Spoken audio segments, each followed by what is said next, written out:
Hospitals are places where death is a constant companion, where hundreds of souls slip from life into darkness within sterile white walls. The boundary between the living and the dead grows thin in such places, and sometimes something crosses over that should have stayed buried. St. Michael's Hospital in northern Pennsylvania had operated since 1947, a sprawling complex where thousands had drawn their final breaths over the decades. But one room, room 304, became known among staff as the room where patients didn't just die, they were taken. It started with whispers among night shift nurses, stories they told each other during those long, dark hours between midnight and dawn. Stories about patients in room 304 who screamed in the night, who clawed at their own faces, who begged to be moved anywhere else, claiming something was in the room with them, something that wanted them dead. The reports were always the same, horrifyingly consistent across dozens of unconnected patients. A nurse, or something wearing the shape of a nurse, would appear at the foot of the bed in the hours before dawn. But this was no gentle spirit. Her face was wrong, twisted into an expression of pure malice hidden beneath a mask of tears. Her eyes were black voids that reflected no light, and her smile, when she smiled, revealed too many teeth, sharp and yellowed like a predator's.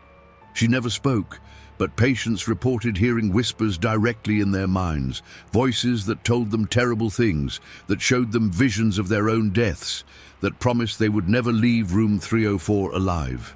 Some patients who stayed in that room did die, their deaths officially attributed to their existing medical conditions. But the nurses who found them noticed things that weren't in any medical textbook. Expressions of absolute terror, frozen on their faces, fingernails broken and bloody from scratching at the walls, and in several cases, unexplained wounds, scratches and bruises that appeared in the hours before death. The hospital administration tried to keep it quiet, tried to dismiss the reports as delusions brought on by medication or illness. But the nursing staff knew better. They'd seen too much, heard too many identical stories from patients who had no way of knowing what others had experienced. Room 304 became a place they avoided, a room they'd only assigned to patients when every other bed in the hospital was full. And even then, they'd pray that whoever was placed there would survive the night. This is the story of room 304, of the patients who were unfortunate enough to stay there, of the staff who witnessed what emerged from the darkness, and of the entity that hunted within those walls, an entity that grew stronger with each soul it claimed. Block 1, the first victims. The first documented attack in room 304 occurred in March 2003, though hospital staff later realized there had been warning signs for years. Unexplained deaths, patients who'd recovered from their illnesses, only to suddenly code in that specific room, always in the early morning hours.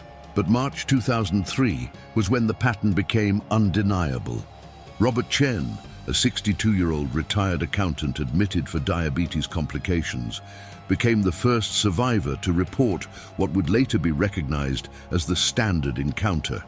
On his second night in room 304, Robert woke at 3:17 a.m. to find a figure standing at the foot of his bed. At first, in his groggy state, he thought it was a nurse making rounds, but as his eyes adjusted to the darkness, he realized something was terribly wrong. The figure wore an old-fashioned nurse's uniform, but the proportions were all wrong. Too tall, too thin, limbs that seemed to bend at angles that human joints shouldn't allow. Her face appeared normal at first glance, but when Robert looked directly at her, he saw that her eyes were completely black, reflecting the glow of his medical monitors like an animal's eyes in headlights. Robert tried to speak, to ask what she wanted, but his voice caught in his throat.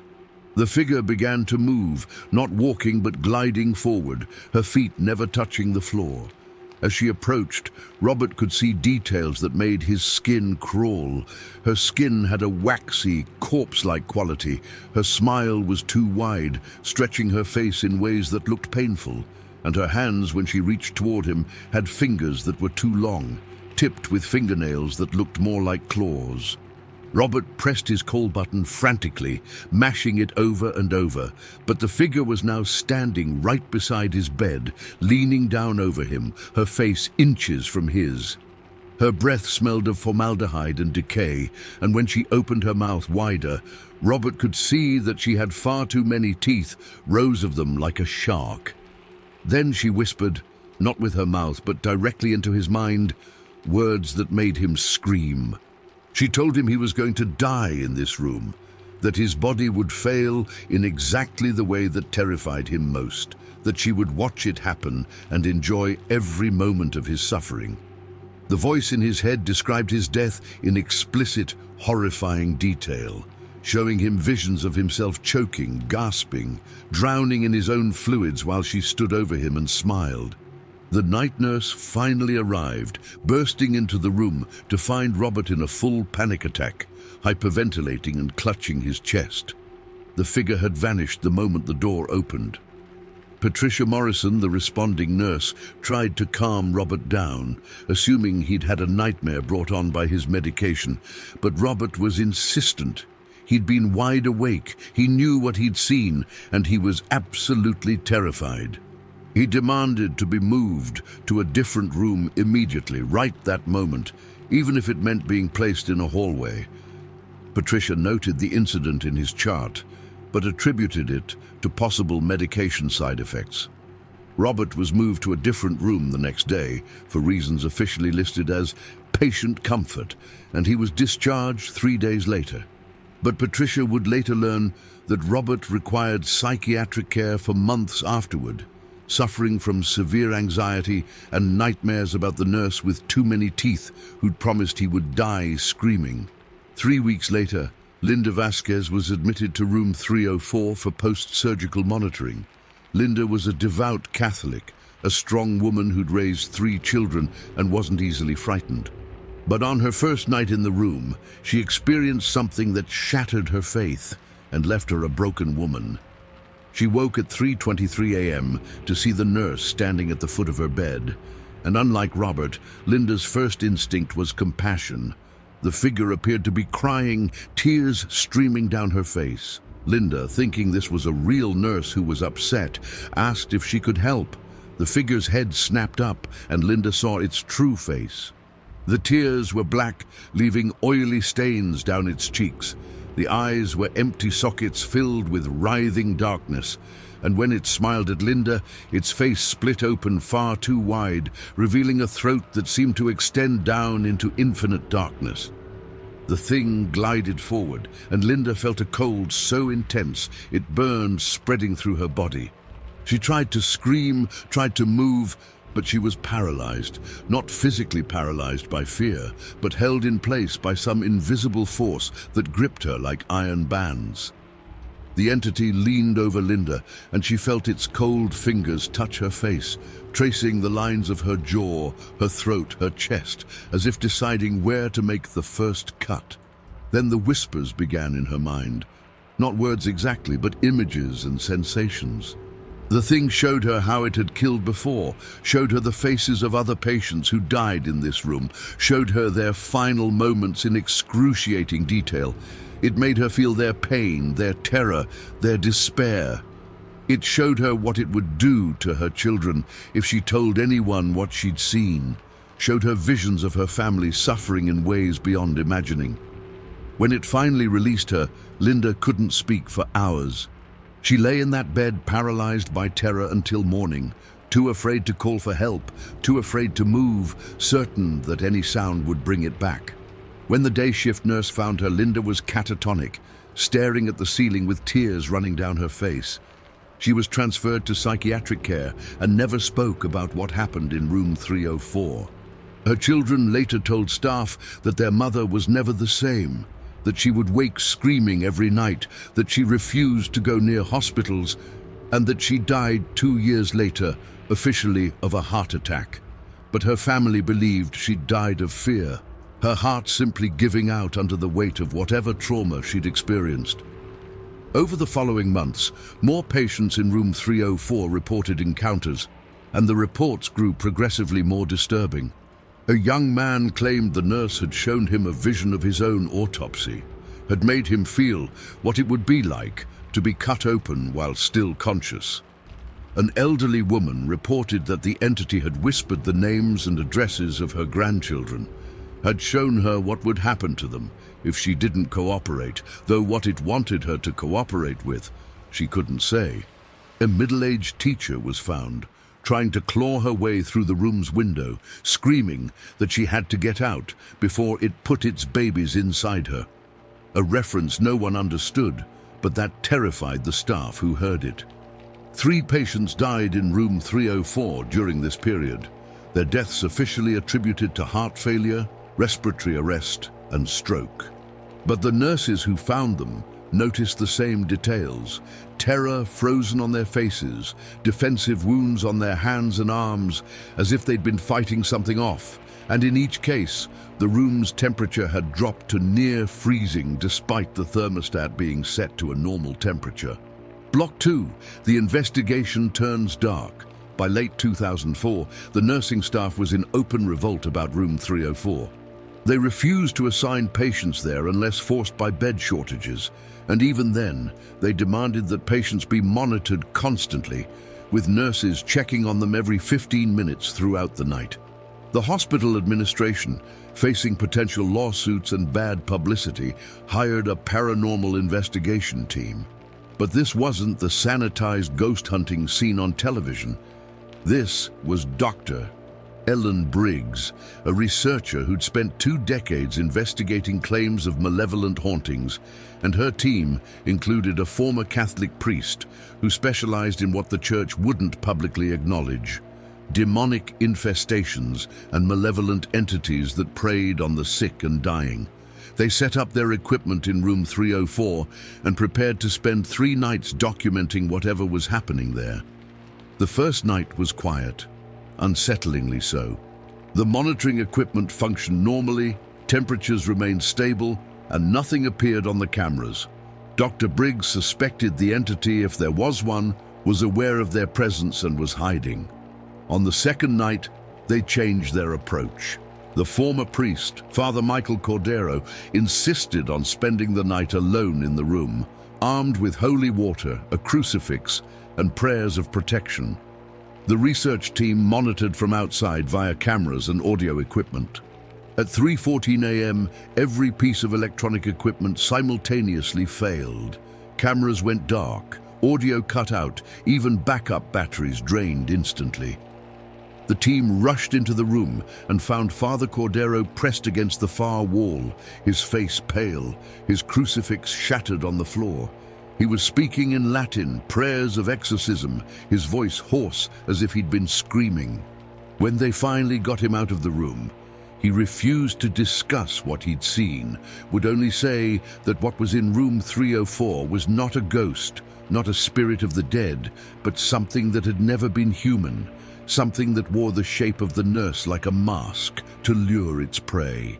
Against Dr. Briggs's strong recommendations, the hospital administration decided to continue using room 304. They couldn't afford to permanently close a bed, not with their patient census constantly at capacity. But they did implement new protocols. Patients in room 304 would be monitored by camera 24 hours a day, with a nurse stationed just outside the door throughout the night shift. For a few weeks, this seemed to work. The entity didn't appear when it was being watched, but it was only waiting. On a particularly busy night in January 2005, the nurse assigned to monitor room 304 stepped away for just 5 minutes to assist with a code blue emergency on the floor.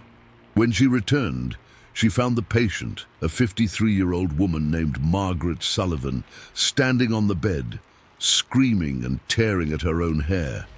The footage from the monitoring camera showed what had happened during those 5 minutes, and it was so disturbing that the hospital immediately sealed it and threatened legal action against anyone who tried to view or copy it. According to the staff members who did see the footage before it was sealed, it showed the entity manifesting in room 304 the moment the nurse stepped away. But this time it didn't just stand and stare. It moved with horrifying speed, crossing the room in an instant and climbing onto the bed with Margaret.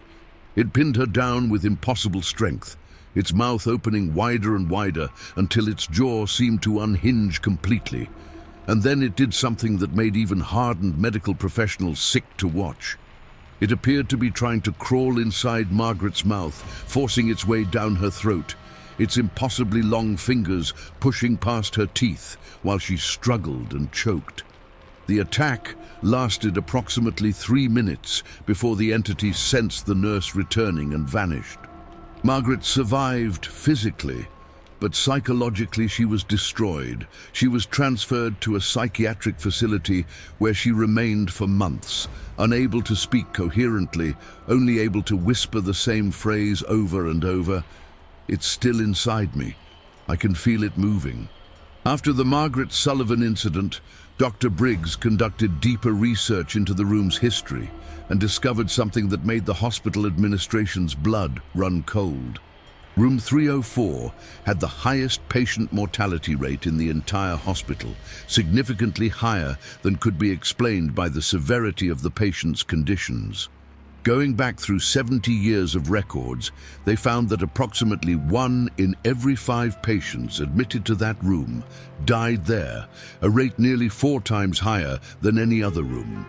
Many of those deaths had been attributed to natural causes: heart failure, respiratory arrest, strokes, but the pattern was undeniable once someone looked for it.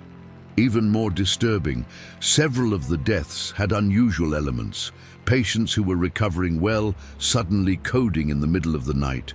Patients who displayed signs of severe trauma despite being bedridden and monitored, and in at least 6 cases since 1947, patients who died with their eyes open, staring at something at the foot of the bed, their hands raised defensively as if trying to ward something off. Dr. Briggs's team also found references in the hospital's old incident reports to strange occurrences in that section of the building going back to the 1950s. Nurses reported seeing a figure in an old-fashioned uniform walking the halls late at night, always heading toward what was now room 304. Patients from adjacent rooms reported hearing screaming from 304, even when it was empty. In 1962, a nurse working the night shift claimed she'd seen something crawling on the ceiling above room 304's door. Something with a woman's face, but a body that was all wrong. She was dismissed as having had a breakdown from stress, but her description matched what patients were reporting decades later. The historical evidence suggested that whatever was in room 304 had been there from the hospital's earliest days, or perhaps even before. Had the hospital been built on land where something terrible had happened? Had the building itself somehow created a space where something malevolent could exist? No one had answers, only more questions and a growing sense that room 304 was fundamentally wrong in ways that couldn't be fixed. Block 3. The entity claims more. Despite all the evidence, all the warnings, the hospital continued to use room 304 when necessary. Budget constraints, bed shortages, and administrative denial kept the room in rotation. Each time it was used, something happened. Not always a full manifestation, but always something. Patients reporting the feeling of being watched, of cold spots that moved around the room following them, of whispers in languages they didn't understand, of dreams so vivid and horrifying that they woke screaming. The entity was getting stronger, feeding on the fear and suffering of each person who stayed in that cursed room. And then came the night that changed everything. The night when the entity didn't just terrorize, it killed, and it made sure everyone knew it was murder. Thomas Warren, a 45-year-old construction worker admitted for pneumonia, was placed in room 304 on a Friday night in March 2006. The hospital was at full capacity, and there was simply nowhere else to put him. Thomas was healthy otherwise, his pneumonia responding well to antibiotics, and his prognosis was excellent. He was expected to be discharged within days. The night nurse, following protocol, monitored him closely, checking on him every 15 minutes. At 3:07 a.m., she looked in on Thomas and found him sleeping peacefully, his vital signs normal. At 3:22 a.m., when she checked again, Thomas was dead. Not dying, dead. His body was cold, his face frozen in an expression of such absolute terror that the nurse who found him had to step into the hallway to vomit. But the truly horrifying part wasn't just that he died. It was what had been done to him. Thomas's body bore marks that couldn't be explained by his medical condition or any known natural cause. Deep scratches covered his chest and arms, as if he'd been mauled by something with claws. His mouth was forced open far too wide, his jaw dislocated, and there were what appeared to be bite marks on his tongue, as if something had tried to force its way down his throat. His eyes were open, pupils blown so wide they were almost entirely black, and they appeared to be looking at something above him. The autopsy report later noted that his eyes had suffered hemorrhaging consistent with extreme terror response.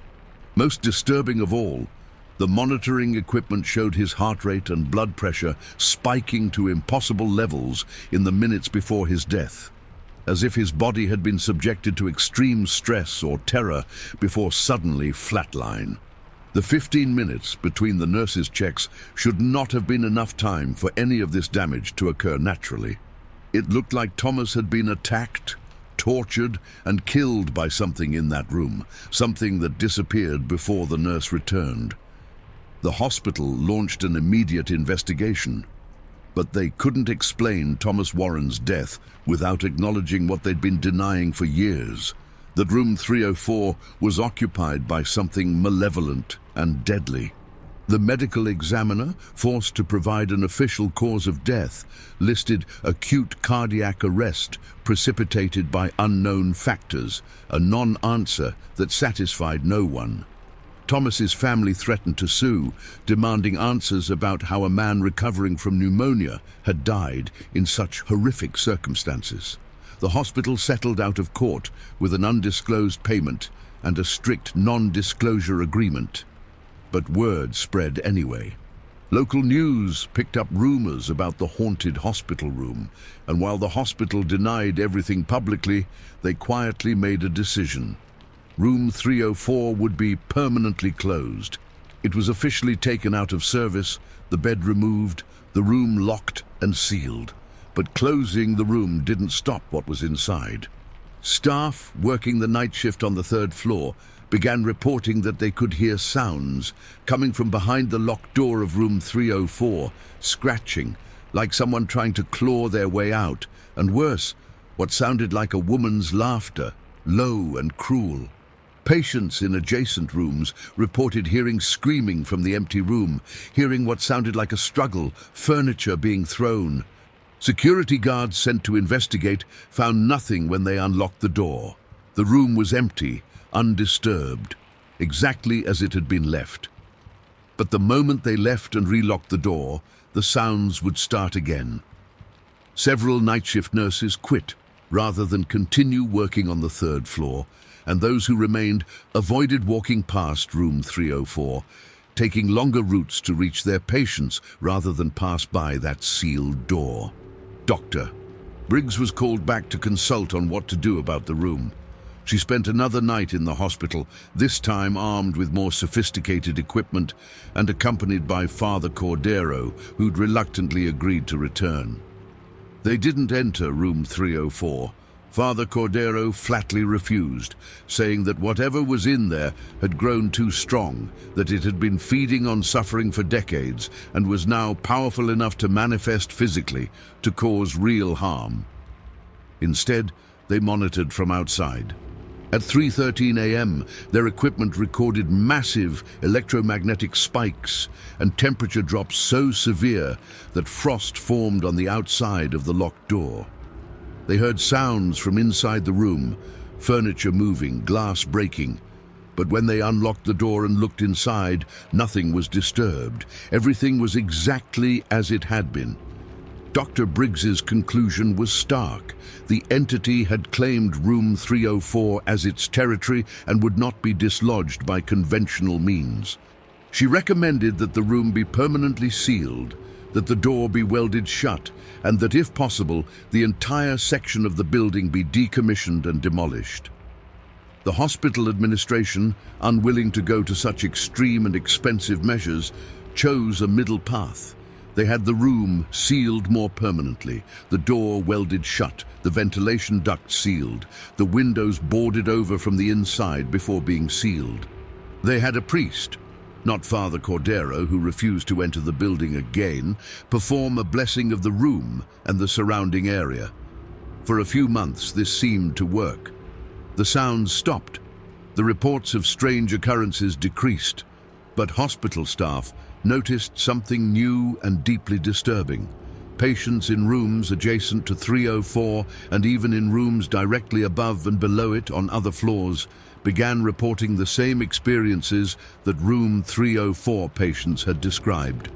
The nurse with the black eyes and too many teeth was appearing in other rooms now, spreading like an infection through the hospital. The entity hadn't been contained. It had only been annoyed, and now it was hunting more widely, claiming new territory, seeking new victims in rooms throughout the 3rd floor and beyond. Conclusion done. Michael's Hospital closed its 3rd floor entirely in 2008, officially citing structural concerns and the need for renovations that would be too costly to undertake while maintaining patient care on that floor. The 3rd floor remains closed to this day, its rooms empty, its hallways dark. But staff members who've remained at the hospital whisper about what really happened, about why that floor was abandoned. They talk about the night security guard who quit after seeing a figure crawling along the ceiling of the 3rd floor hallway, its head turned backward so it could look at him while it moved. They talk about the cleaning crew that refused to ever set foot on that floor again after hearing children laughing in the sealed rooms, though no children were supposed to be there. They talk about room 304, where the entity still waits behind a welded door, growing stronger in the darkness, patient in its hunger. Patients at St. Michael's Hospital today have no idea what lurks on the floor above them when they're admitted to the 2nd level or below them on the 4th. The hospital's official history makes no mention of room 304, of the patients who died there in terror, of the entity that claimed that space as its hunting ground. But the nurses know, especially the older ones who worked there during the worst years, who saw what came out of that room, who heard the screams and saw the bodies. They know that some places become infected with evil, that some locations attract or breed things that hunger for human suffering. They know that room 304 isn't empty, that the entity is still there, still waiting, still hungry. Dr. Ellen Briggs published a heavily redacted account of the room 304 case in her 2009 book, changing names and locations to protect the hospital's identity per the legal settlement she was forced to sign. But those familiar with the case recognized it, and her research sparked investigations into other hospital rooms with unusual death rates, other locations where patients consistently reported the same paranormal experiences. She discovered that room 304 wasn't unique. Across the country, there are hospital rooms, nursing home rooms, even entire wings of medical facilities where something dark has taken up residence, feeding on the vulnerable, the sick, the dying. Most hospitals cover it up, as St. Michael's tried to do, afraid of lawsuits and bad publicity. The patients suffer in silence, their terror dismissed as delusions, their deaths attributed to natural causes that mask supernatural murder. For the patients who survived stays in room 304 during the active years, the trauma never fully healed. Some, like Robert Chen, required years of psychiatric treatment. Others, like Linda Vasquez, were broken by what they experienced and died young, their bodies giving out under the weight of a terror their minds couldn't process. Margaret Sullivan, who'd suffered the physical attack, spent the rest of her short life convinced that something had been placed inside her during the encounter, that she could feel it moving in her chest and stomach.